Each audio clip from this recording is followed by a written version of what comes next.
Futebol na pandemia. Thiago Cortes, como prometido, vamos fazer um pequeno debate sobre a influência do Covid no futebol brasileiro. Acho um tema muito interessante, porque muita gente está preocupada se vai continuar, se o campeonato chega no fim, se os protocolos da CBF estão errados, por que aqui tem tanto caso de Covid. Na Europa, pelo menos no futebol, não teve tanto. Os americanos fizeram na NBA uma bolha de sucesso, nenhum caso de Covid lá dentro. Então agora a gente vai aproveitar nesses 10 minutos que nos restam e bater um papo sobre a situação, a influência do Covid no futebol brasileiro. Logicamente, quem trouxe o tema e o nosso vai começar falando, Thiago Cortes, a palavra.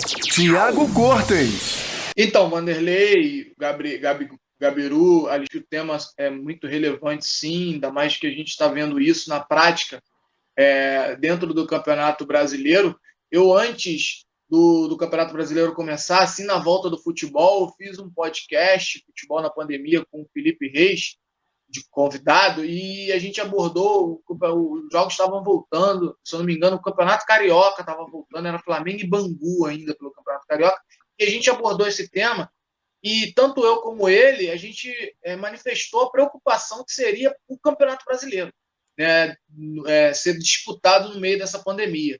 E ali a gente já previa o que está acontecendo nesse momento, que é um surto de Covid entre jogadores, comissão técnicas e até dirigentes de clube.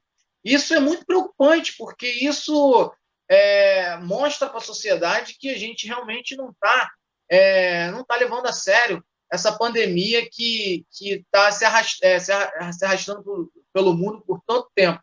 Eu acredito, Vanderlei, que o Campeonato Brasileiro, essa é a minha opinião, queria deixar bem claro, que o Campeonato Brasileiro, os jogos de futebol não deveriam voltar. Tá? Isso lá no começo, entendeu? Terminou o Campeonato Carioca, não tinha que ter Campeonato Brasileiro, a gente tinha que ter conversado com os dirigentes, com os clubes, com os torcedores e ver a melhor forma.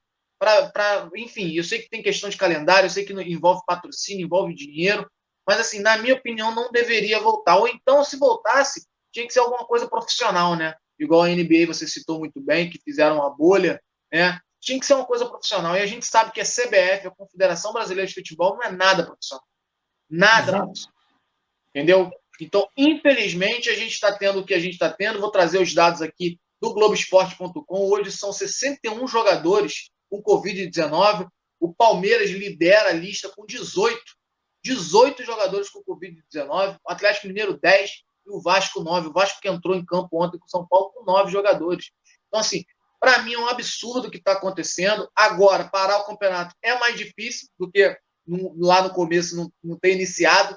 Então, agora é muito mais difícil, o campeonato em andamento. Então, realmente, é lamentável, Vanderlei. Exatamente. Eu tenho uma opinião. O Brasil não pode ser comparado com a Itália, nem com a Alemanha. O Brasil tem que ser comparado com a Europa. O Brasil é um país continental. As viagens são muito longas, um entra e sai de avião para cima e para baixo, é muito longo, é muito distante. O Brasil tinha que ter feito um torneio brasileiro, mais ou menos como nos moldes da NBA, e como foi até chegar no começo da pandemia, falaram-se de fazer tudo em São Paulo, em 3, 4 estádios. Agora, sabe, o Alexandre Mauro é dessa época, da época do Império Romano. Ele vai lembrar que tem uma história do Império Romano que um dos imperadores falou assim para um assistente dele: para o povo você dê pão e circo.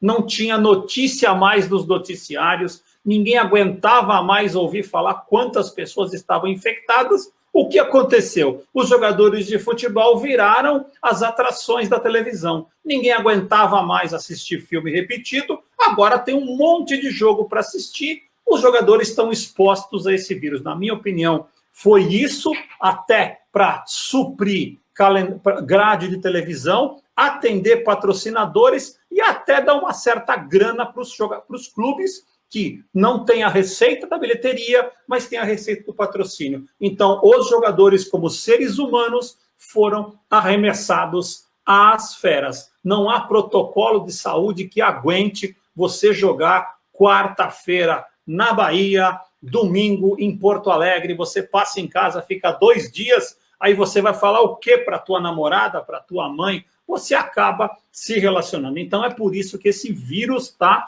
tão circulando depois do que esse campeonato brasileiro começou. E pior do que jogar o campeonato brasileiro é inventar a tal da Copa do Brasil. A Copa do Brasil dava para simplesmente rasgar e guardar na gaveta e deixar para o ano que vem. Mas, de novo, é o tal do pão e circo. Tem futebol na televisão de segunda a segunda, está entretendo as pessoas. Estou muito errado, Gabiru?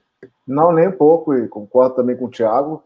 Eu fui contra, e se tem que ter, se não tem jeito, que já é, tem que ter, obrigado, porque tem os patrocínios, teria que fazer um campeonato mais curto, talvez algo parecido com a Champions, às vezes sei que é difícil, talvez pensando assim, ó, com a cabeça da CBF, porque quando eu penso, eu tenho que pensar como a CBF, né? Não dá para você imaginar um mundo novo, que todo mundo se abraça e tudo, eu tenho que pensar na cabeça dos velhos lá que não querem que o futebol dê certo no Brasil, por isso a gente vê tantas outras coisas por aí. Dentro da CBF, dentro das emissoras de TV que transmitem pay-per-view, volta para o mata-mata, faz um turno e vai direto para o mata-mata, não rebaixa, tenta ver isso ano que vem, tenta acabar logo só para falar que teve, né? Já que tem que ter futebol, fala que teve. Fazer de qualquer jeito, eu sou muito contra. Porque isso além do Covid, que é um absurdo, né? Você falou muito bem, Vanderlei, acaba sendo um pão e circo mesmo para a galera, né? Porque tem jogo toda hora e os atletas não aguentam também. Como é que você faz um campeonato que em um jogo o Flamengo tenha 12 atletas infectados, no outro Palmeiras tenha 10? Como é que você consegue, né, o time... E ainda tem a seleção. Então, você está no meio da competição, o cara vai jogar na seleção, pode voltar infectado, infectar todo mundo. Isso eu digo lá fora também. Na Europa quase parou de novo, né? Porque agora a segunda onda está forte lá, como acho que está aqui, não sei se aqui está primeiro ou segundo. Mas eu fui contra, tinha que ter dado um jeito de fazer isso logo para acabar o campeonato, já que não tem jeito de não ter esse ano, porque o normal de um país que está em terceiro no mundo como mais infectado, não deveria nem ter, né? Mas já que aqui é tudo na base, os bares estão abertos aqui embaixo, as pessoas acabam pegando o metrô, então, na cabeça, como é que vai tirar o futebol? Eu concordo com vocês, teria feito um exemplo de como era antes o mata-mata, mas voltaria logo para os pontos corridos, porque isso é outra história. São 21h07. Hoje daria para ficar aqui até a meia-noite, fácil. Mas temos que cumprir o nosso horário, 21h07. Um minutinho para cada um de vocês, dar o seu boa noite e o seu destaque final. Thiago Cortes, muito obrigado pela sua presença. Você, meus parabéns por ter levantado esse tema do Covid. Foi uma ideia sua da gente fazer um pequeno debate. Muito obrigado, Thiago, por mais uma participação. Meus parabéns pelos seus comentários. A mamãe ficou contente, O seu boa noite e o seu destaque. Thiago Cortes. Eu queria agradecer mais uma vez, né? Assim como o Alexandre falou, sempre muito bom estar participando desse debate aqui com amigos, debate de alta qualidade. Agradecer a todos os nossos ouvintes aí da Rádio Alta Conexão que permaneceu até agora. Agradecer também por a gente ter introduzido esse tema, que eu acho bastante relevante não só para o futebol, mas para a sociedade. Só para finalizar o meu destaque final sobre esse tema mesmo, sem querer parecer um pouco advogado do diabo aqui, nem nada desse tipo, mas realmente o que o Alexandre, que você mencionou, graças a Deus, até agora não aconteceu nenhum caso, né, de óbito, de nada dentro do futebol, né? Parabéns aí às equipes médicas, enfim. Até pelo que o Alexandre falou, acredito que o quadro atlético dos jogadores favoreçam isso. Mas que é preocupante porque o atleta não está só em contato com outros atletas, né? Às vezes o atleta vai para casa, está em contato com namorada, com esposa, com filho, com mãe, com amigo.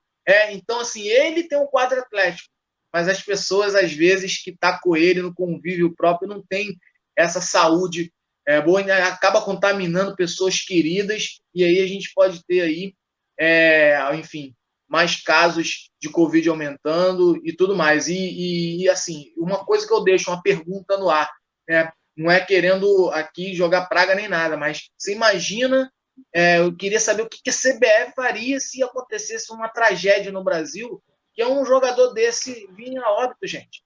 O que a CBF vai fazer? Vai parar o campeonato no meio? Aí vai parar, aí vai deixar acontecer para tomar a decisão? Entendeu? Então, acho que a gente tinha, a CBF tinha que ter visto isso antes, que realmente é muito complicado, é um tema muito, muito difícil de debater e sem dúvida nenhuma, é muito preocupante. Obrigado e, mais uma vez, boa noite. E eu que agradeço a você, Thiago, e eu vou dizer uma coisa para você com toda a sinceridade. Rezo e rezo muito para que nós não precisamos saber essa resposta até que essa vacina surja. Torço muito para que você... Eu sempre gosto quando você tem as suas dúvidas, que a gente as esclareça. Mas essa sua dúvida, eu torço muito para que você continue com ela pelo resto da sua vida, que nunca tenhamos que obter essa resposta. Muito obrigado, Thiago. Desculpe qualquer brincadeira e estamos sempre à sua disposição. Futebol na pandemia.